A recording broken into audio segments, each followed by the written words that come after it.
পবিত্র ঈদুল আজহার দিন সহ মোট ১৩ দিন সারা দেশে ২৪ ঘন্টা খোলা থাকবে সিএনজি ফিলিং স্টেশন।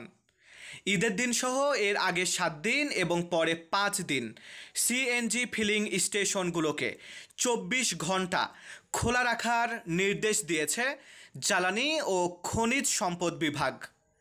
বুধবার ৪ জুন এক বিজ্ঞপ্তিতে এই নির্দেশনা দেয়া হয়েছে।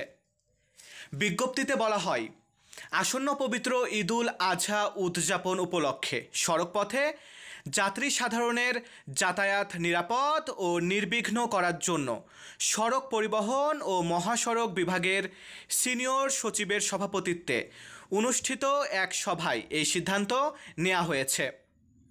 নির্দেশনা অনুযায়ী ঈদ উপলক্ষে সড়কপথে যাত্রী সাধারণের যাতায়াত স্বাভাবিক রাখতে এবং যানবাহন চলাচলের সুবিধার্থে জ্বালানি তেল সরবরাহ নিশ্চিত করতে সংশ্লিষ্ট স্টেশনগুলোকে সার্বক্ষণিক খোলা রাখতে হবে।